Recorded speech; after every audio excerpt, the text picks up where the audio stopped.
তুলে ধরা।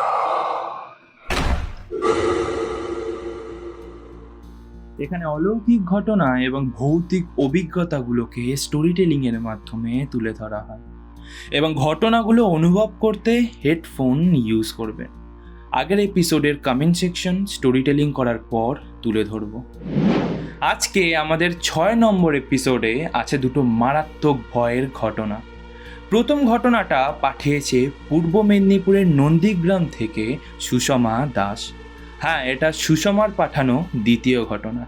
তোমরা সুষমার প্রথম ঘটনাটা খুব পছন্দ করেছিলে, তাই যারা দেখোনি তারা এই ভিডিওটা কমপ্লিট করে 3 নম্বর এপিসোড দেখে নিও। এই ঘটনাটা সুষমার সাথে খুব রিসেন্ট হয়েছে, প্রায় 2-3 সপ্তাহ আগে।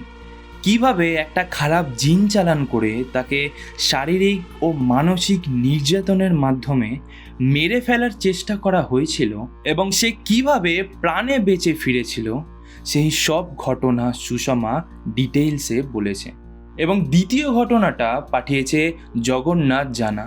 এটা হলো মৌরিগ্রামের ষষ্ঠীতলায় অবস্থিত একটি পাড়াকে কেন্দ্র করে কিছু বছর ধরে সেখানে ভুতুড়ে কর্মকাণ্ড এবং অলৌকিক কার্যকলাপের জন্য পাড়ার মানুষেরা সূর্য ডোবার পর বাইরে বেরাতে ভয় পেত।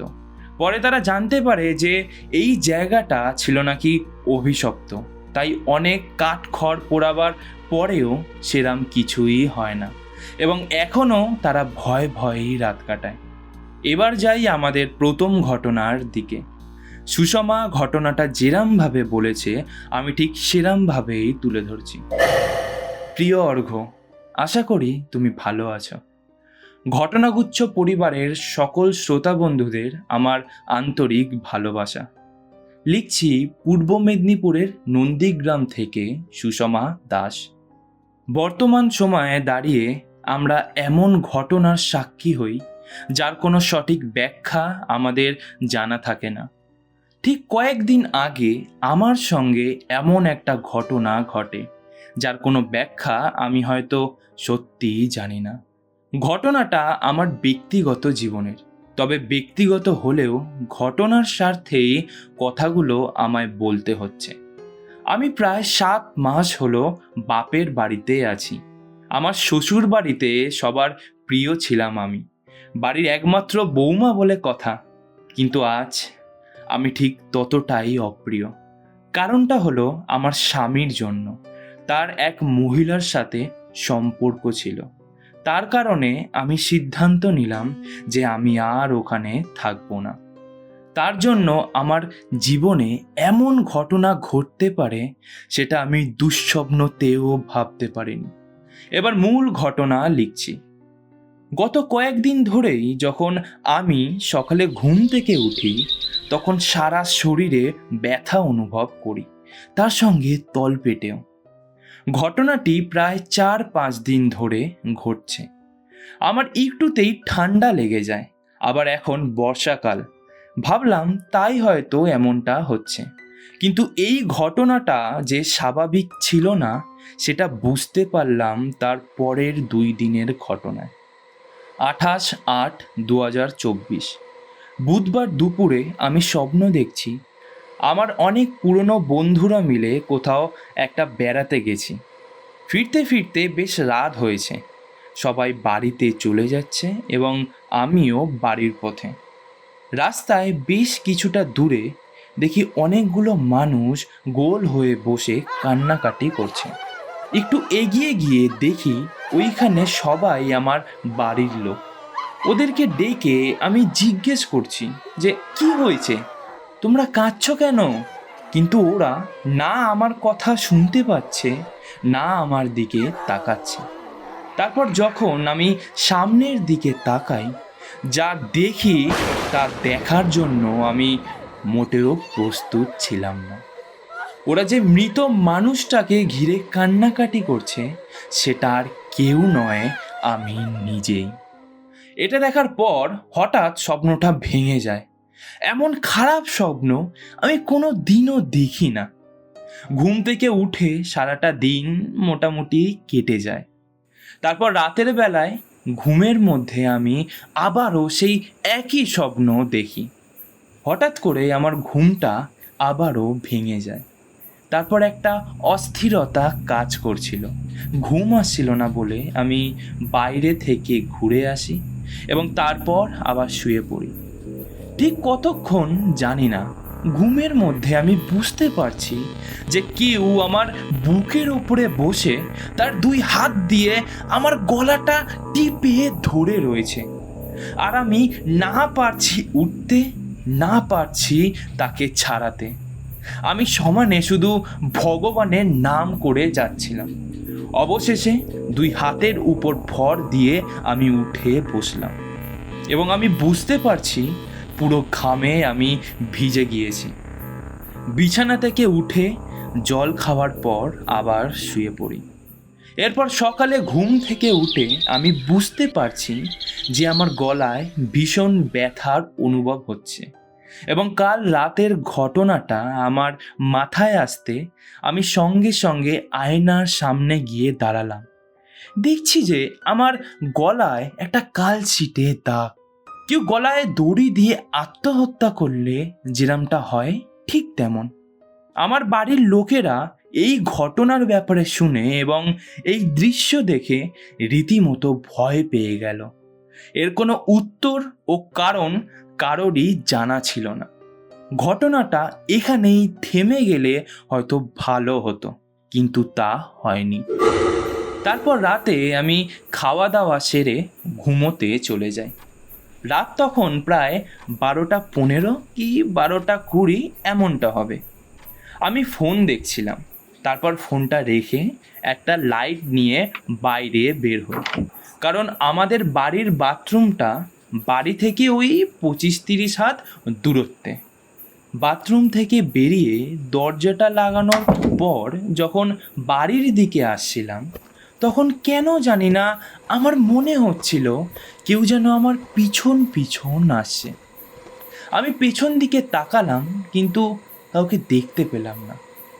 আমি কোনো রকমভাবে ঘরে ঢুকে দরজাটা লাগিয়ে বিছানায় শুয়ে পড়ি। কিছু সময় পর আমি অনুভব করতে থাকি আমার পা থেকে শুরু করে সারা শরীরটা যেন অসাড় হয়ে যাচ্ছে। আমি আমার হাত পা কোনো রকমভাবে কিছুতেই নাড়াতে পারছি না। মনে হচ্ছিল আমার দেহটা বোধহয় আস্তে আস্তে শেষ হয়ে যাচ্ছে। এসব আমার সঙ্গে কেন হচ্ছে বা কি হচ্ছে কিছুতেই বুঝে উঠতে পারছিলাম না। কখন যে আমি ঘুমিয়ে পড়ি তা নিজেও টের পাই না। সকালে ঘুম ভাঙার পর আমার সারা শরীর জুড়ে প্রচণ্ড ব্যথা করে। মাকে আগের দিনের রাতের সব ঘটনাই আমি খুলে বলি। তারপর সেই দিনই সকালে আমায় নিয়ে এক মন্দিরে নিয়ে যায়। মন্দিরটি ছিল শিব ঠাকুরের। মন্দিরের প্রবেশদ্বারে প্রবেশ করা মাত্র একজন লোক মন্দিরের ভেতরে গিয়ে বসতে বললেন। মন্দিরটি ছিল চৌকো, সামনে বেশ বড় একটা দরজা, 2 দিকের দেওয়ালটা প্রায় 3 হাত সমান, আর সামনে মহাদেবের লিঙ্গ স্থাপন করা। দরজার ডান দিকে একটি মহিলা লাল পাড় সাদা শাড়ি পরে চুলটা খোলা রেখে বসে আছেন। ওনার মুখ অবশ্য আমি দেখতে পাচ্ছিলাম না, কারণ আমি ওনার বাম দিকের কিছুটা পেছনে বসে আছি, সঙ্গে আমার কাকিমা। উনি আমার নাম জিজ্ঞাসা করলেন। যথারীতি আমি বললাম। তার কিছু সময় পর উনি একে একে আমার সাথে ঘটা ঘটনা বলতে লাগলেন, কিন্তু যখন ঘটনা ঘটার মূল কারণটা বললেন তা শুনে আমি যেন নিজের কানকেও বিশ্বাস করাতে পারছিলাম না। আমার সাথে আমার বাপের বাড়ির লোকদের কিছু সমস্যা চলছে, তার জন্য আমার উপর একটা রাগের সৃষ্টি হয়েছিল তাদের। আমার শাশুড়ির বড় দিদি তন্ত্র সাধনা করেন এবং নানা রকম খারাপ কার্যকলাপও তার জানা আছে, তাই তিনি একটা খারাপ জিন চালান করে আমার উপর। আমাকে ওই জিনটার কাছে চিহ্নিত করা হয় আমার ব্যবহার করা কিছু শাড়ি দিয়ে। ওকে পাঠানো হয় আমাকে শারীরিক ও মানসিক নির্যাতন করে ধীরে ধীরে মেরে ফেলার উদ্দেশ্যে। এবং কয়েকদিন ধরে আমার শরীর ও তলপেটে খুব ব্যথা হয়, কারণ সে আমার সাথে শারীরিক সম্পর্ক স্থাপন করত। সব কিছু বলা শেষ করে উনি একটা বোতলে মন্ত্র দেওয়া জল দেন, আর তার সাথে আমার হাতে একটা মাদুলিও বেঁধে দেন এবং বললেন পরের দিন সকালে আবার আসতে। সেই দিন রাতটা কোনো রকমে ঘরের মধ্যে খুব ভয়ে ভয়ে কাটিয়েছিলাম। পরদিন সকাল হতেই তার কথা মতো আমার কাকি পুনরায় আমায় নিয়ে ওই মন্দিরে যায় এবং আমায় ওই মন্দিরের পুকুরে স্নানও করানো হয়। তারপর বেশ কিছুদিন কেটে গেছে, আর এখন আমি একটু ভালো আছি। তার সাথে ওই রাতের নোংরা ঘটনাগুলো এখন বন্ধ হয়েছে। প্রতিশোধ নেওয়ার জন্য কেউ এতটা নিচে নামতে পারে তা আমি ধারণাও করতে পারিনি। এই ছিল আমার সাথে কিছুদিন আগে ঘটে যাওয়া খুব খারাপ একটি অভিজ্ঞতা। ভালো লাগলে তোমার সুন্দর কণ্ঠে ঘটনাগুচ্ছ পরিবারের সকল শ্রোতা বন্ধুদের শোনানোর অনুরোধ রইল। এই ছিল সুষমার সাথে ঘটা খুব রিসেন্ট একটা ঘটনা, এবং জিন বা প্রেতকে দিয়ে প্রতিশোধ নেওয়ানোর মতো এত নীচ মানসিকতা কোনো বিকৃত মস্তিষ্ক ছাড়া হতে পারে না। তাই তাদের বোঝা উচিত যে এই কুকর্মের প্রভাব বেশি দিন থাকে না, এবং শুভ শক্তির কাছে অশুভ শক্তি সর্বদা পরাজিত। এবং আমি আশা করি সুষমা ধীরে ধীরে আবার তার স্বাভাবিক ছন্দে ফিরে যাবে। যাই হোক, এই ছিল আমাদের প্রথম ঘটনা। এবার আমরা যাব আমাদের দ্বিতীয় ঘটনার দিকে। দ্বিতীয় ঘটনাটা ছিল মৌরি গ্রামের ষষ্ঠীতলার। সেখানকার একটা পাড়ায় বেশ কয়েক বছর ধরে ভৌতিক কর্মকাণ্ড এবং অশরীরী উপদ্রব লক্ষ্য করা যায়। সেখানকার লোকেরা এই অত্যাচারে অস্থির হয়ে ওঠে, আর ব্যাপারটা পরবর্তীকালে এমন জায়গায় চলে গিয়েছিল যে সন্ধ্যার পরও খুব একটা জরুরি কাজ ছাড়া কাউকে বাইরে দেখা যেত না। সবাই ঘরের মধ্যেই থাকতো। অবশেষে পাড়ার লোকেরা একটা ইমামকে ডেকে এনে জায়গাগুলো দেখায়, এবং জায়গাটা দেখার পর সেই ইমাম তার লোকজনের সাথে জায়গাটা শুদ্ধ করে। কিন্তু বিশেষ কোনো লাভ হয়নি তাতে, কারণ কিছুদিন ঠিক থাকলেও পরবর্তীকালে আবার সেই ভুতুরে ঘটনাগুলো আগের মতো শুরু হয়ে যায়। এবার জগন্নাথ দার ভাষায় আমি ঘটনাটা তুলে ধরছি। হ্যালো অর্ঘ্য, আশা করি আমাদের ঘটনাগুচ্ছ পরিবারের সকল সদস্যরা ভালো আছে। তো এই প্রথম ঘটনা আমার লেখা ঘটনাগুচ্ছ পরিবারের জন্য। এই ঘটনাটা ঘটেছে আমাদের পাড়ায়, অর্থাৎ যেখানে আমরা থাকি, ষষ্ঠীতলায়। ঘটনাটা ঘটেছে বলা হলে হয়তো ভুল বলা হবে, কারণ এটা এখনও ঘটে চলেছে। তো এইবার বেশি কথা না বাড়িয়ে আমি মূল ঘটনায় আসি। আমি লিখছি মৌরি গ্রামের ষষ্ঠীতলা থেকে জগন্নাথ জানা। 2024-এ দাঁড়িয়েও আমার মানতে কোনো দ্বিধা নেই যে তেনাদের অস্তিত্ব বর্তমান, কারণ কিছু ঘটনা আমার বা আমার প্রতিবেশীদের সাথে হয়েছে যার দরুন আমি মানতে বাধ্য। আগে আমরা থাকতাম মেদিনীপুর জেলার ভগবানপুর নামক জায়গায়। আমার দাদুর বাবা খুব কম টাকায় ষষ্ঠীতলার এই জায়গাটি কেনেন, কিন্তু তিনি তখন জানতেন না যে এই জমিটি ছিল অভিশপ্ত। প্রায় 5 গুণ কম টাকায় তিনি জমিটা পেয়ে যান। তাই ভগবানপুর ছেড়ে আমার দাদুর বাবা তার পরিবার সমেত স্থায়ীভাবে ষষ্ঠীতলায় এসে বসবাস করেন। ষষ্ঠীতলার যেই পাড়াটায় আমরা বাস করি তার একটু বর্ণনা দিয়ে রাখি ঘটনার স্বার্থে। আমাদের পাড়াটা ছিল বেশ লম্বা, তাও প্রায় 200 থেকে 250 মিটারের মতো হবে, কিন্তু সেই অনুযায়ী চওড়াটা ছিল খুব কম, এবং পাড়ার মাঝ বরাবর একটা সরু গলি 2 ধারের 2 ঘর বাড়িকে ভাগ করে দিয়েছিল। পাড়ার শেষ প্রান্তে এসে একটা বিশাল বড় পুকুর, এবং পুকুরটাকে ঘিরে রেখেছে বিভিন্ন ধরনের গাছ, আর আশেপাশে বন জঙ্গল এগুলো ছড়িয়ে ছিটিয়ে রয়েছে।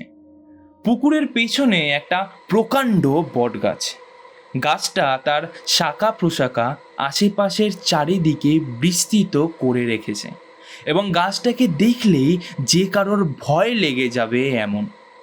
বাবার মুখ থেকে শুনেছি ওই গাছটায় নাকি জিনেদের বসবাস এবং ওইখানে জাদু টোনা তন্ত্রমন্ত্রর মতো এই কাজগুলো করা হতো। আমিও নিজের চোখে ওই বট গাছের আশেপাশে কালো সুতো, লাল সুতো, সর্ষে, ধূপ, পুতুল এগুলো পড়ে থাকতে দেখেছি। তাই আমরা ওই জায়গাটা অ্যাভয়েড করতাম, আর বাড়ি দিয়েও আমাদের বারণ করে দেওয়া হয়েছিল।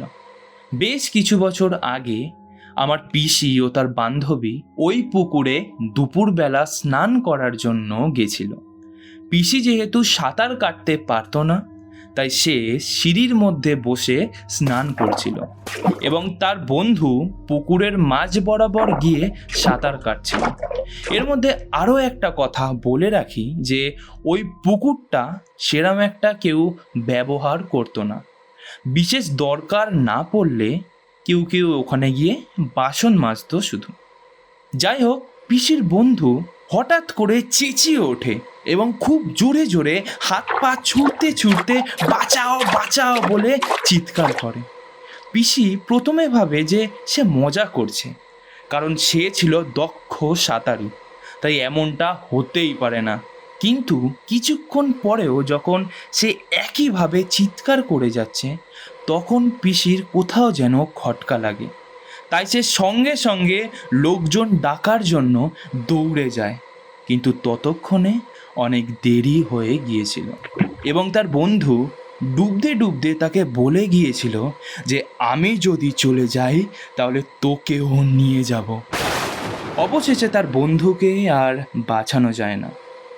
এর কিছুদিন পর আরও বেশ কিছু ঘটনা ঘটে ওই পুকুরটিকে কেন্দ্র করে। শেষমেশ পুকুরটাকে 3 ফুট পাঁচিল দিয়ে ঘিরে দেওয়া হয়। এই ঘটনার প্রায় 3 বছর পর একদিন পিসি তার বাচ্চার জন্য রান্নাঘরে দুধ গরম করতে আসে এবং দুর্ভাগ্যজনকভাবে পিসির শাড়িতে আগুন ধরে পিসি মারা যান। এই ঘটনার পর আমার বাবা ও আমাদের পুরো পরিবার স্বাভাবিকভাবেই ভেঙে পড়ে। এর কিছুদিন পরেই আমাদের পাড়ার সেই পুরনো কর্মকাণ্ডগুলো আবার শুরু হয়। যেন কেউ কেউ শুনতে পেত গভীর রাতে পাড়ার গলি দিয়ে ঝুমুর পড়ে কেউ হাঁটছে। পুকুরের জলে সাঁতার কাটার মতো শব্দ সেই গভীর রাতে, এবং পুকুরের ধারে অবস্থিত একটা গাছের মগডাল থেকে অন্য গাছের মগডালে লাফানোর মতো শব্দ। আমিও অভ্যস্ত হয়ে উঠেছিলাম এই শব্দগুলোর সাথে। একদিন রাতের বেলা আমি, মা, বাবা ও আমার বোন একসাথে ঘুমাচ্ছিলাম। হঠাৎ আমার নাম ধরে জানলা দিয়ে কেউ একজন ডাকে।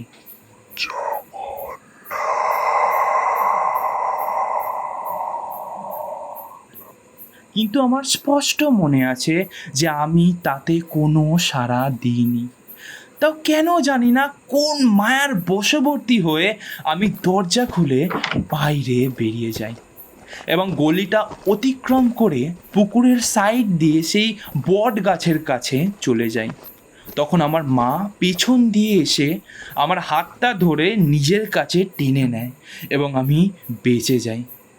এবং আরও একদিনের ঘটনা, আমাদের পাড়ার রাজু কাকা অনেক রাত করে সাইকেল চড়ে ঘরে ফিরত এবং তার ঘরটা ছিল পাড়ার একদম শেষ প্রান্তে। তো সেই দিন রাজু কাকা সাইকেল করে ঘরে ফিরছে এবং পাড়ার গলিতে ঢুকতেই তার সাইকেল হট করে ভারী হয়ে যায়। তার মনে হলো যেন তার সাইকেলের পিছনের কেরিয়ারে কেউ লাফিয়ে বসলো। কাকা মাথাটা ঘোরাতেই দেখে যে কেউ নেই। সে গায়ের জোরে প্যাডেল করছে, কিন্তু সাইকেলের চাকা 1 ইঞ্চিও সামনের দিকে এগাচ্ছে না। শেষমেশ সে সাইকেল থেকে নেমে এক দৌড়ে ঘরের দরজার কাছে গিয়ে হুমড়ি খেয়ে পড়ে যায়। এবং এরম আরও বেশ কিছু ঘটনা ঘটার পর পাড়ার সব লোক মিলে সিদ্ধান্ত নিয়ে মসজিদের একটি ইমামকে আনে। সেই ইমামের কথা অনুযায়ী এই পুরো জায়গাটা ছিল জিনেদের বাস। তাই জন্য সেই ইমামটা আরও কিছু লোকজনদের ডেকে এনে সবাই মিলে একত্রে ওই জায়গাটিকে শোধন করিয়ে দেয় এবং তার কথা অনুসারে পুকুরের ধারের সমস্ত গাছগুলোকেও কেটে ফেলে দেওয়া হয়েছিল। এত কিছুর পরেও এখনও কান্নার আওয়াজ, নূপুরের আওয়াজ শোনা গেলেও কারোর বিশেষ সেরাম ক্ষতি হয়নি। কিন্তু অর্ঘ্য, তুমি যদি আজও আমাদের পাড়ার কোনো ঘরে এসে রাত্রিবাস করো তাহলে তুমি কান্না বা নূপুরের আওয়াজ শুনতে পাবেই। যাই হোক, এই ছিল আমার ঘটনা এবং যেহেতু আমি ভয়েসে ঘটনাটা বললাম তাই তুমি স্টেপ বাই স্টেপ নিজের মতো করে গুছিয়ে সবাইকে শুনিও। এই ছিল জগন্নাথদার পাড়ায় ঘটে যাওয়া বেশ কিছু ঘটনা এবং 2024-এ দাঁড়িয়েও গ্রাম বাংলার এই ঘটনাগুলো আমাদের ভাবতে বাধ্য করে যে তেনাদের অস্তিত্ব বর্তমান। এই ছিল আজকের মারাত্মক দুটো জমজমাট ঘটনা। এবার যাব আমাদের আগের দিনের কমেন্ট সেকশনে। প্রথম কমেন্ট করেছে Annie 2.0 gaming. I was waiting for the whole day. Sushma Das, সারা উইক ধরে অপেক্ষায় থাকি, খুব ভালো লাগে তোমার ভয়েসে শুনতে। আমাদের ঘটনাগুচ্ছ ফ্যামিলি আরও বড় হোক। স্টোরি দুটো খুব সুন্দর লাগলো, বাট সেকেন্ডেরটা আরও ভালো ছিল। ফ্রম নন্দীগ্রাম, আই লাভ ঘটনাগুচ্ছ। সুষমা, তোমার দুটো ঘটনাই দারুণ ছিল আর তোমার ঘটনা সবার খুব ভালো লাগছে। আশা করি তুমি এরমভাবেই আরও অনেক ঘটনা পাঠাবে আমাদের জন্য। এবং রথীন্দ্র স্যার, সুন্দর বলেছ ভাই, আরও এগিয়ে যাও। মিস কৃষ্ণা, দুটো ঘটনায় জাস্ট দারুণ লাগলো আর ব্যাকগ্রাউন্ড মিউজিকগুলো খুব ভালো ছিল। ঘটনাগুচ্ছর কাছে আরও সুন্দর সুন্দর ঘটনা শোনার অপেক্ষায় রইলাম। রোহন, ওয়াও, ইটস রিয়েলি অসম। পিয়ালিদি, অসাধারণ লাগলো, কানে হেডফোন দিয়ে এমন ভয়ঙ্কর সত্যি ঘটনা শোনার ব্যাপারটাই দারুণ, অসম্ভব ভালো, আরও শুনতে চাই। সত্যি বলতে আমি ওয়েট করে থাকি এই নোটিফিকেশান আসার জন্য। রিক ব্যানার্জি, দারুণ। মোনালিসা চ্যাটার্জি, এক কথায় অসাধারণ, দারুণ, আমার খুব ভালো লেগেছে। টুসিদি, ভাই তোর উপস্থাপনায় প্রতিটা গল্প যেন মনে হয় চোখের সামনে ঘটছে। কিপ ইট আপ, আরও এগিয়ে যাও। দিনের শেষে এই কমেন্টসগুলো অনেক বেশি মোটিভেট করে আমায় আরও ভালো ভালো ভিডিও বানানোর জন্য। তোমরা এতটা সাপোর্ট, এতটা ভালোবাসা দাও, তার জন্য আমার বলা কোনো ভাষাই যথেষ্ট হবে না। তাই এটুকুই বলবো, এরমভাবে সাপোর্ট করো এবং ভালোবাসা দিও যেন এগিয়ে যেতে পারি। এবং তোমাদের সাথেও যদি এরম কোনো ঘটনা ঘটে বা এরম কোনো সত্য ঘটনা জেনে থাকো তাহলে আমায় পাঠাতে পারো। ঘটনা পাঠাতেই আমায় মেইল করতে পারো ঘটনাগুচ্ছ@gmail.com বা ঘটনাগুচ্ছ ফেসবুক পেজের ইনবক্সে টেক্সট করে পাঠিয়ে দিতে পারো, কিংবা হোয়াটসঅ্যাপের মাধ্যমেও তোমার ঘটনা পাঠাতে পারো।